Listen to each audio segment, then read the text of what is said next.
Every so often, I like to give listeners and friends just a little peek behind the curtain, and I don't mean anything naughty by that, by the way, on how I put together these shows and, how it works. Like I record in my garage now. I've got it all set up. It's kind of nice. But I chose Thursday as my day because our gardener, our landscapers who do trees and hedges and all the lawns and everything, our landscapers for our apartment complex come by our area on Wednesdays. And so, because they're here on Wednesdays, they make a lot of noise because they've got lawnmowers and they use leaf blowers to pick up all their debris and everything. They do a pretty good job, all in all. I don't have many complaints about them. The work is okay. I think that they could do a little bit better job with maintaining the water levels. We need a little bit less watering for most of the year, and then maybe a little bit more in the summer. But anyway, I digress. You may hear them today, this fine Thursday morning, because for some reason they're doing this on Thursday, which is very upsetting. Anyway, so that's to explain that going on in the background. All right. On top of this, I was actually gonna stand up here and record yesterday because, oh my God, our economic situation is all the fuck over the place and dumb as hell. But as I was doing my final reading before I came in to record, they did a 90-day pause on the tariffs, which we'll get to in a moment, and that throws everything off. So I kind of had to wait and see how that played out. Anyway, so I couldn't record yesterday. So now I'm recording today. Yesterday, no gardeners. Today, gardeners, and it's not their normal day. So I don't know. I don't know what happened there. The podcasting gods are just against me. It is what it is. Let's talk money.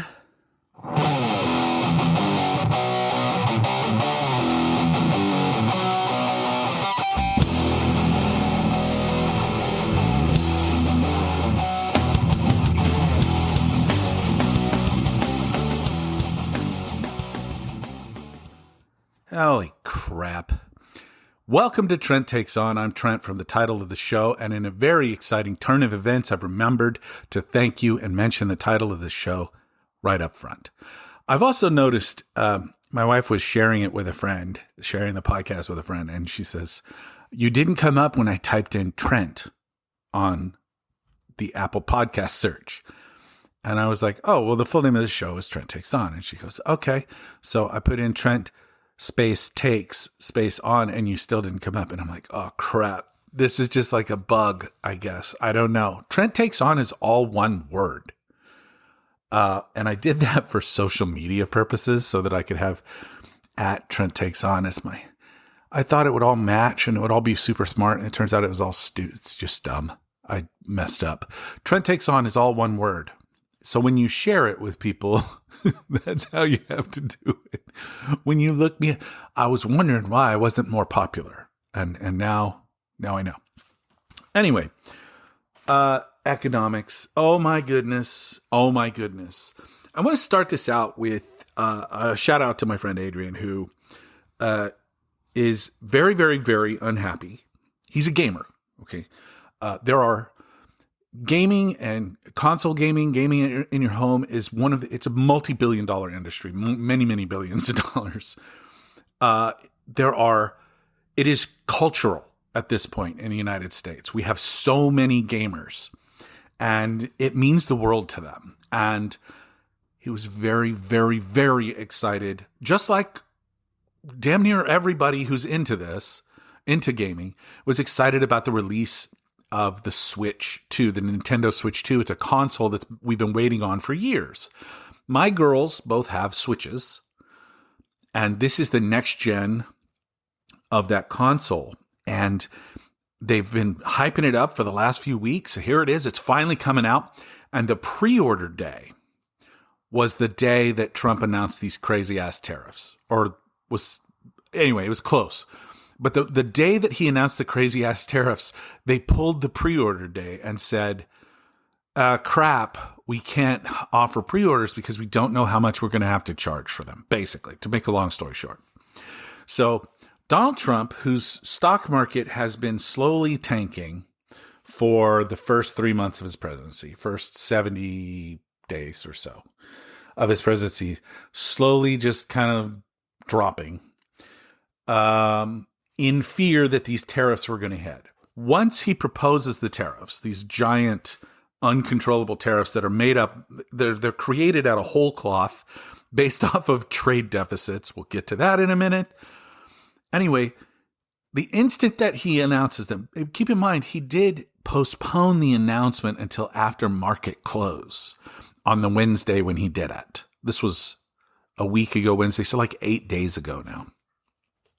He postponed it till after close, and it turns out that was a good thing because the next morning the markets crashed. Basically, the stock market lost a whole lot of value. And over the course of the last week, and I didn't check it.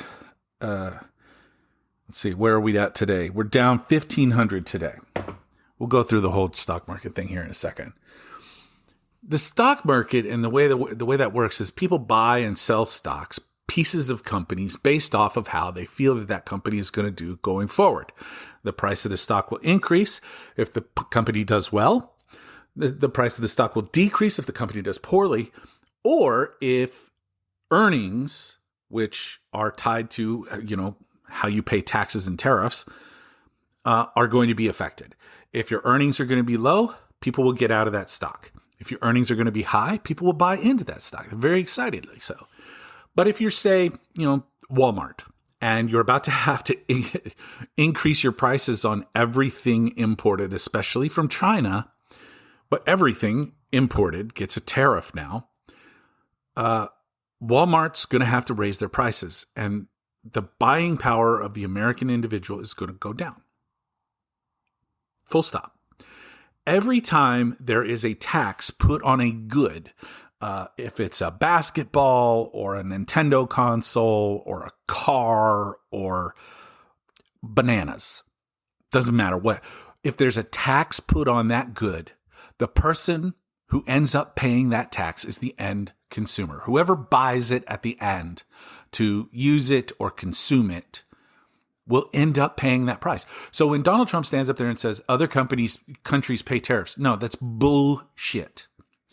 The importing, you can't tax another country. It's not possible. You can't enforce a tax on another country. They just fucking flip you off. The people you can tax are the people bringing it into our country, which is not foreign governments, it's importers, it's businesses, who then turn around and say, well, this cost me 25% more to bring into the country. Therefore, I'm going to turn around and sell it in country for 25% more. See what I mean? The cost of a tariff just kind of gets passed along down the road until the person at the end buying a Nintendo Switch has to pay the base price, whatever it was, plus the tariff. That's how it works. That's how tariffs work. Donald Trump has fooled I don't know how many millions of Americans into believing that this is going to work out for them. It doesn't. Every tariff is a sales tax. It's a sales tax on everyday Americans. All right. Before Trump's tariff fiasco, the average tariff that the United States had on foreign goods was 1.7%. That's according to Justin Walfers, who's an economics professor at Michigan. I believe that's what he said. It was very, very low. Now, when you install tariffs that are much higher than that, it's going to affect not just the price of things, but the availability of things. Because why would, say, somebody who's manufacturing toys in China want to sell those toys to the United States where they're going to lose? Well, basically, the toys are going to cost 125% extra today than they would have had there been no tariffs. Or would you rather sell those toys to the European Union or Canada or Mexico, where people will buy more of them?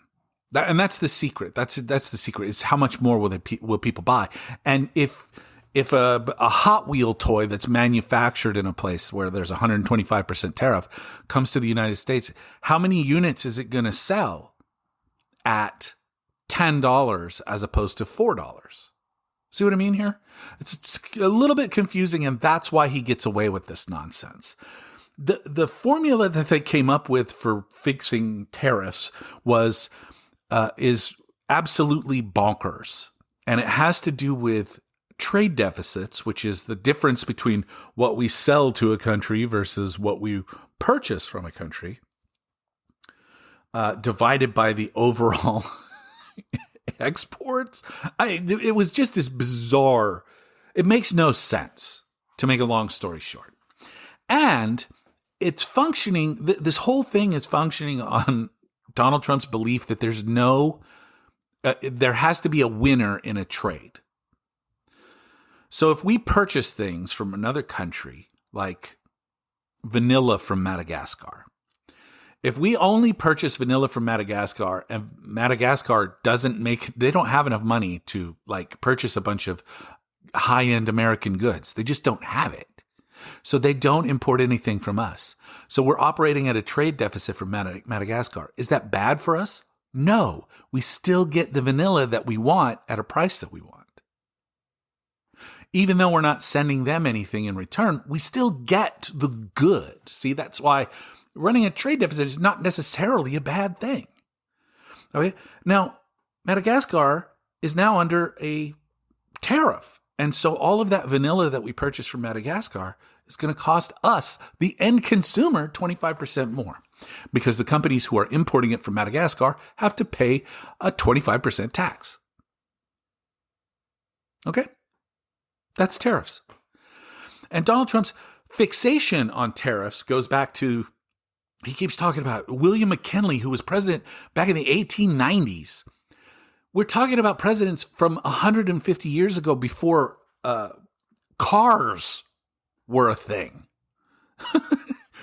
Before travel was before the first airplane, for example. We're talking about a time when trade made up only about 30% of the United States actual economy. Really? So they put tariffs on everything, but it was protectionist. It was to protect the United States businesses because we were making everything here. Well, we didn't have fucking Nintendo Switches during McKinley's time, did we? Technology has changed the world, and we have a global economy now. For instance, larger products like cars, for example, maybe the car goes back and forth across a border, or parts do. Definitely parts do. Do you know how many parts of an American car are actually manufactured in other countries like Mexico and Canada? A whole fucking lot. So a car, even though it's American made, isn't all American parts. So putting tariffs on the world is basically like putting a tax on everything. And according to estimates, the Trump tax plan, this ridiculous tax plan, would cost trillions of dollars out of American pockets over the next 4 years, $6 trillion. But here's the thing. When you tax things the way he's taxing them, the demand for them evaporates. Because who wants to pay 125% more for a Chinese good? This thing that cost me $20 is now $45. Oh, well, in that case, I don't want it because that's an insane amount of money to pay for this thing that, at $20, I was like, yeah, that's good. So if you're not making the sale at $45, you don't get the tax money because the tariff money doesn't keep coming in when the companies that are importing are like, well, I can't import that. It's too expensive. So you don't get the tax revenue and the people don't get the goods. It's bad for the economy. And here's the other thing. They think that this is going to force people to manufacture here. 98% of the clothing, for example, sold in the United States is made overseas, most of it in East Asia. Vietnam, for example. Vietnam, Thailand, Malaysia. There's also quite a bit made in Latin America. Now, if we tariff all that stuff to the point where it's no longer, that T-shirt that you were getting for $13 is now $20, you're going to sell a lot fewer T-shirts. And who's going to make those T-shirts here in the United States? And how much are they going to cost when they do make them here in the United States? Keeping in mind that we pay a higher wage because it costs more to live in the United States than it does to live in Vietnam or Honduras, for example. It's one of these things where they're just disassociated from reality. Okay? We are not bringing companies are not going to bring back their manufacturing to the United States. Nike is not going to say, all right, well, all Nike shoes need to be made in the United States now. They're not going to do it. They're not going to do it because it's crazy to say, oh, well, this president who puts tariffs on, then takes them off, then puts them on, then takes them off. He's basically running the economy like it's a game show. He's going to put them on. He's going to take them off. He's going to change the rules. He's going to change the way the economy works whenever he fucking feels like it, because that's what crazy autocrats do. Okay? He picks winners. He picks losers. He chooses who's going to succeed, who's going to fail. And it all comes down to how much money you're willing to kick back to him. And when you buy his meme coin or contribute to his political PAC, why is this dude still getting campaign donations? He's not allowed to run again. Ask yourself that. It's all a grift with this dude. It's all a grift. It's all some way to make money. He held a business dinner at Mar-a-Lago that was $1 million a plate. You pay $1 million and Donald Trump will talk to you for 5 minutes. Seriously, that happened last week. Donald Trump is picking winners. He's picking losers. He's picking them on a global scale. And if you're planning on building things that are supposed to last for longer than, I don't know, crazy old guy, why would you choose to make that investment? Why would you choose to invest tens, hundreds of millions of dollars, maybe even billions of dollars in new manufacturing plants right here in the United States, where you're going to have to pay more money for the workers, where everything cost-wise is going to go up for you, even though you're going to lose the transport fee, which will be good for the global, the climate change. 1/5 of all pollution is actually sea traffic, just for fun. I just want to throw that out there. 20% of all air pollution is caused by sea traffic. Just all those ships going back and forth. They run on diesel. Anyway, during the pandemic, when very few of those ships were still operating, we noticed a dramatic decrease in carbon emissions across the planet. And it was really good for us. So maybe there is something to, let's stop moving all this stuff around with ships. I don't know. Just anyway. That's the bright side, I guess. I don't know. The downside is your Nike shoes are going to cost you $1,000 a pair. And I'm not talking the cool retro Air Force Ones. I'm talking brand new kicks. Cross trainers. Sneakerheads don't want to have anything to do with them, but they're $1,000. That's where we're headed. Because this guy's a nut. The thing is, economics are complex. And we've built a world economy where we freely trade with one another. And one of the benefits to that is it decreases the number of wars that we have to fight. Because you don't fight with somebody that you're doing business with. I guess unless you're Donald Trump, and then you fight with everybody because that's how he rolls. You don't fight with somebody that you have a shared interest with, that you guys are both making money because it's working out.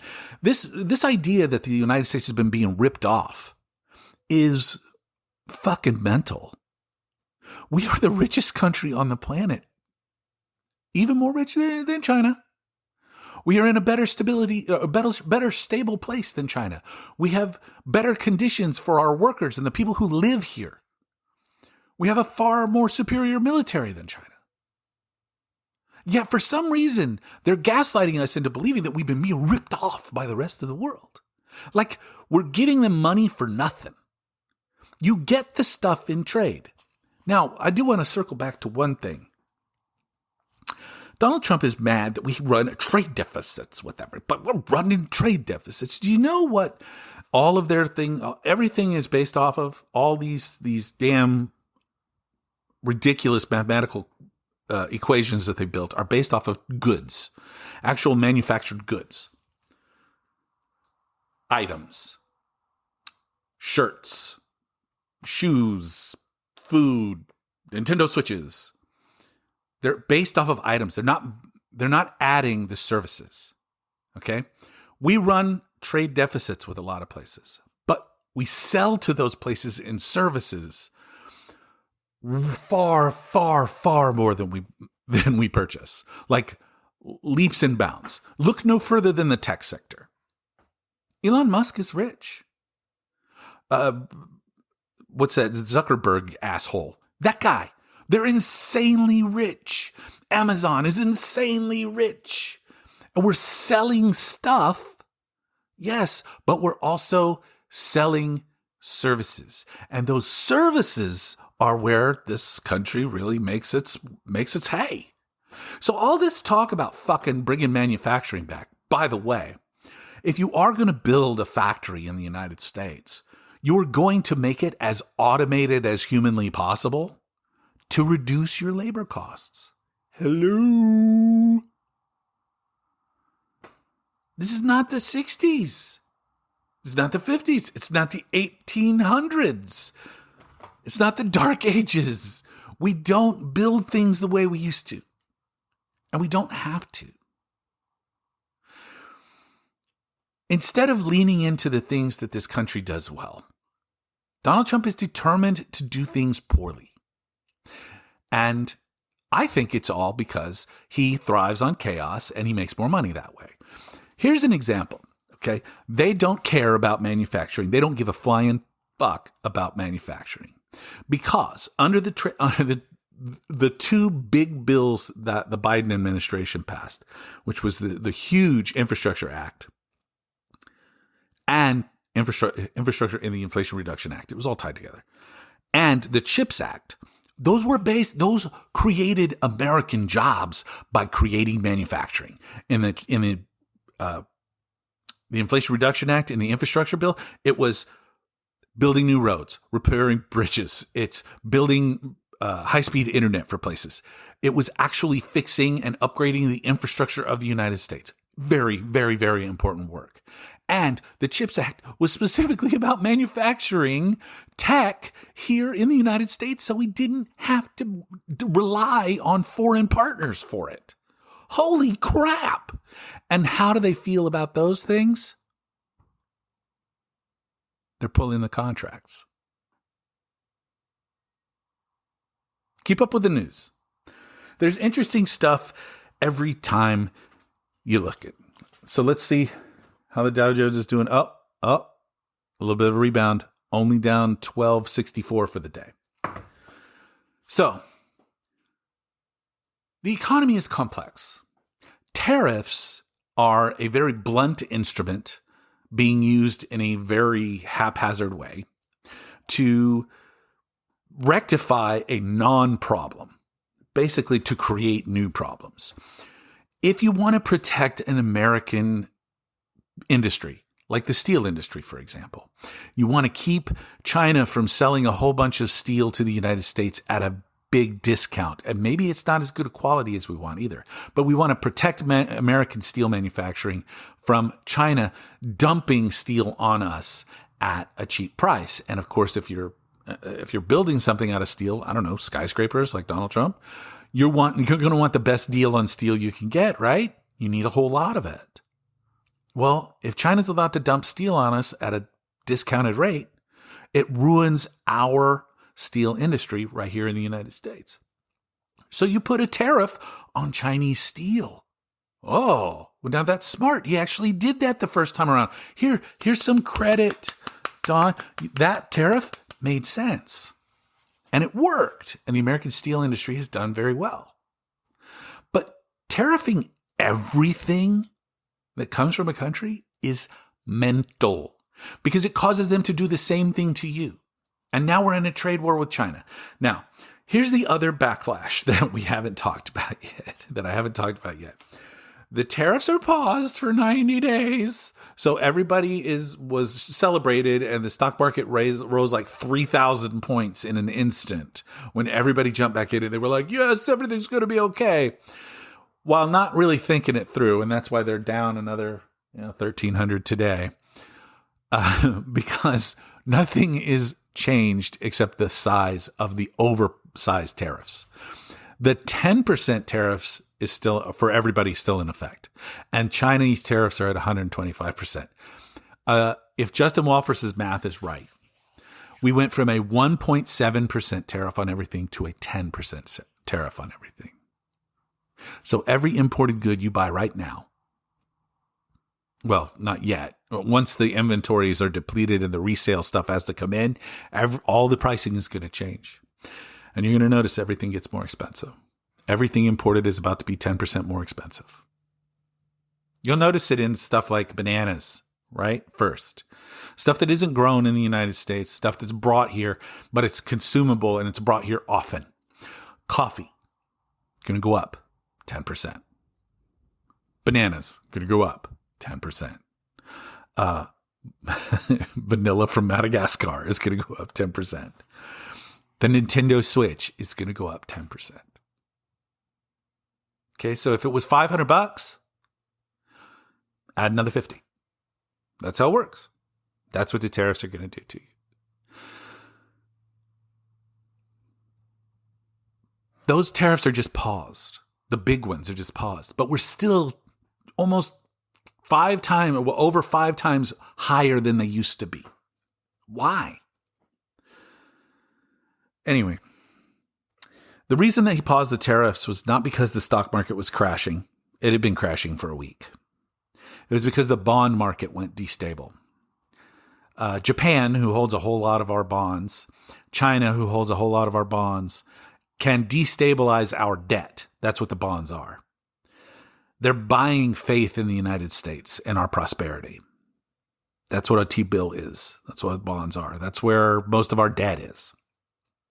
The largest holder of T-bills in the world is the United States public. We own most of the debt. Most of our own debt, we own it. And foreign investors like China and Japan can buy a percentage of our debt. And they do. And if they start dumping those T-bills, whoa, that can destabilize our debt. It can ruin our credit. And we could end up in a situation where we cannot deficit spend on things like Social Security, Medicare, Medicaid, our military. Yeah, you start to get the picture. Large calamitous problems. So when the bond market started to destabilize, Trump paused the tariffs because he didn't want to crash the global economy and crash our own economy in the process. Like, we would be in a really bad way. They're playing with fire. A lot of fire. Playing with a lot of fire and gasoline bombs and scary shit. And it's a constant juggling act that eventually could explode in everyone's faces. This nonsense is all self-inflicted. We are staring a recession in the face because one man has become enamored with an economic principle from the 19th century that doesn't work anymore. So, who will change his mind? How will this work? I don't know. But I do know that the destabilization of our economy is going to cost us big time. Bigly. Yeah, I did that. Prices are going to go up. Inflation is going to come rampant. And the one thing, if there was one thing that Donald Trump won on. It was his ability to lower costs, which is hilarious because I've said on this pod many times, it's not possible for a president to just lower costs. That's not how capitalism works. You can help stabilize costs, but you can't bring them down. You can't tell these companies to price fix, although he's done that with the automakers. That's not capitalism anymore. You're picking winners and losers again. He was chosen by 49 point whatever percent of America, 49.3, I think 49.4, to stabilize the economy, which was already actually, compared to the rest of the world, very stable. People were just mad about paying too much. And now you've got these same guys who just ran on, we'll fix this on day one, jacking up prices and telling everybody there's going to be a lot of pain. But it's to get things better, which is all a lie, for the record. And I hear things like, well, getting goods cheaply is not the American dream. It may not be the American dream, but it's what your president ran on. Just saying. These are difficult times, and all of these problems are extremely complex. And I cannot stress enough how important it is to have experts dealing with this kind of thing.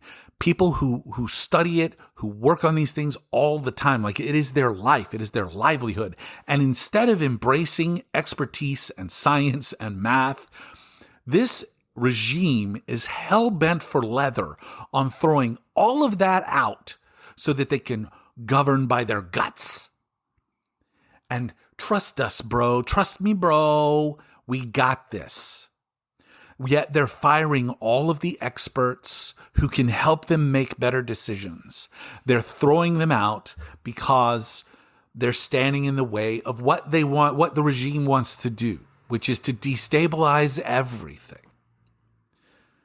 Cryptocurrency is about to become huge, and it's going to become huge in ways that you probably don't want to be associated with it because it's going to be largely used for money laundering and criminal enterprises. Because all you need to do to line Trump's pocket is buy some of his fucking meme coin, which is worthless.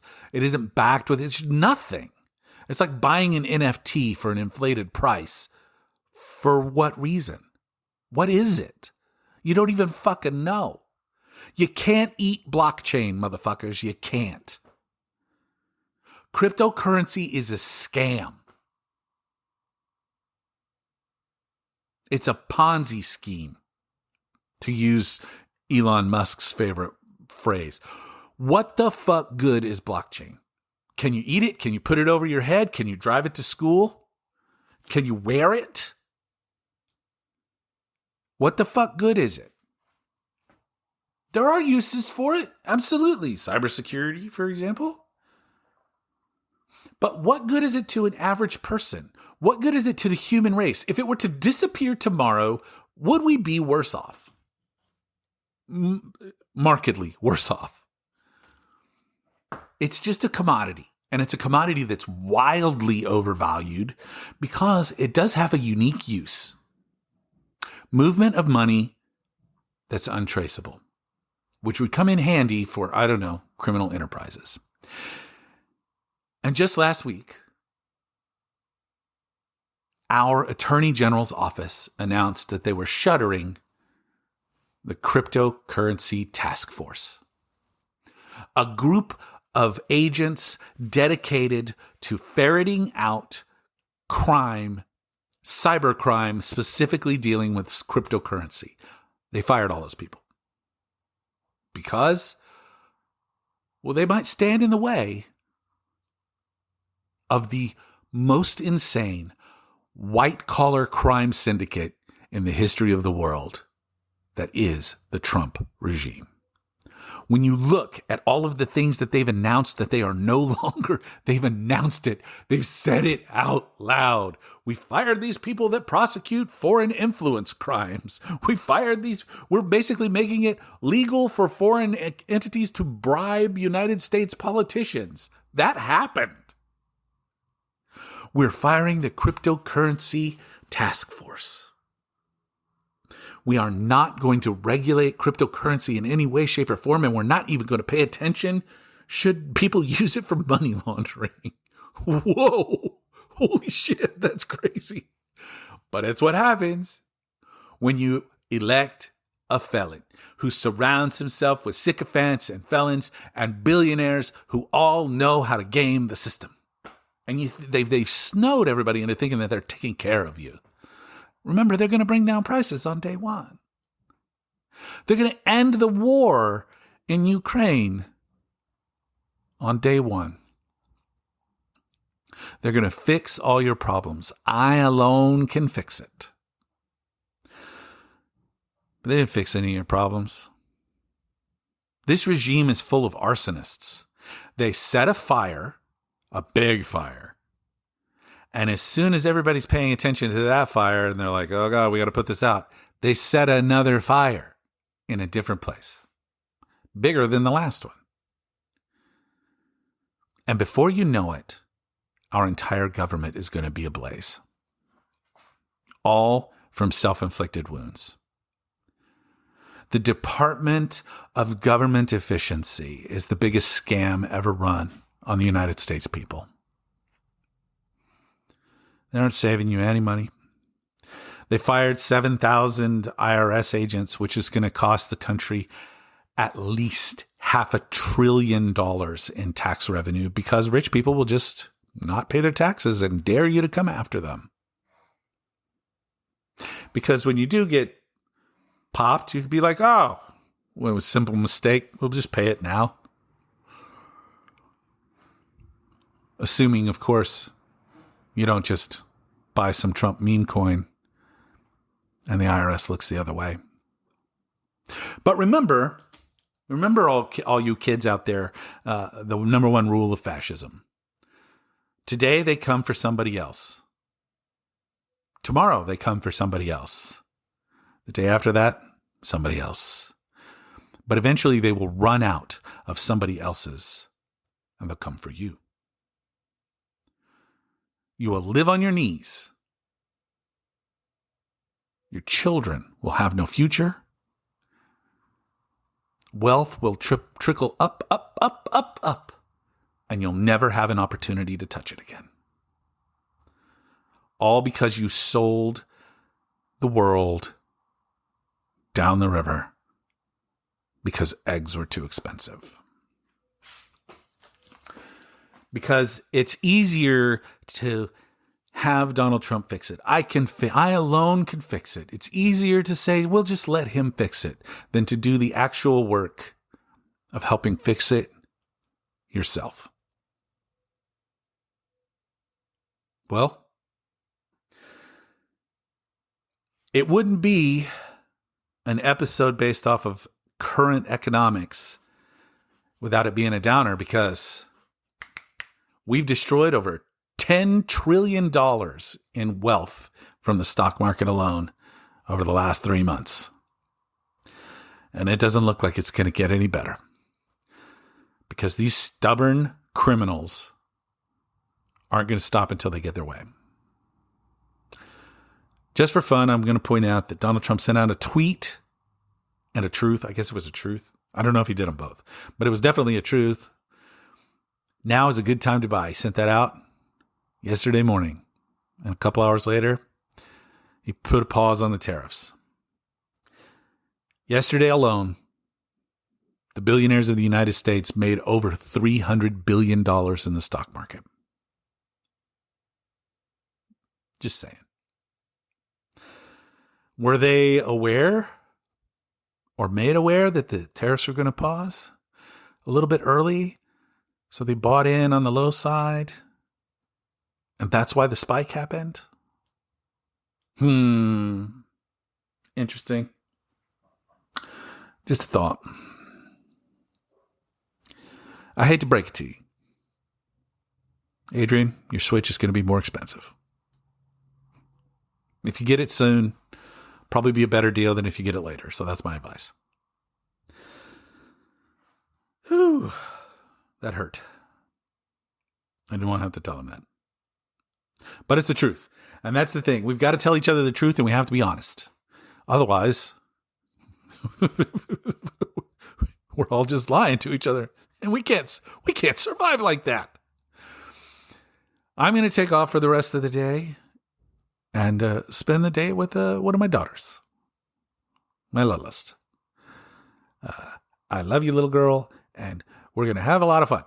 All right, we're going to talk to everybody in a week's time, give or take. I don't know, maybe I'll switch to Wednesdays. I guess I'll find out what the Landscaper's new program is. But I do thank you all for listening. Please share this with a friend. You can look it up by looking up Trent Takes On, the whole name of the show with no spaces. And I will just apologize now because I'm not changing it. And I don't know, maybe I'm stubborn too. A little bit. But thank you so much. I do appreciate every single one of you. Please share this with a friend. Please share this with somebody who needs to hear it. Please think about the things that are happening. Stay awake. Stay attentive. Don't overdo it. Take your mental time. Take your decompression. You got to decompress every once in a while. You got to let it go. You got to whatever it takes. Meditation, exercise, play some pickleball. I hear it's all the rage. Do something that takes your mind off of things every once in a while, but you can't completely disengage. We need you because we're all in this together. Until next time, be good humans. It's the very least we can do. I love you.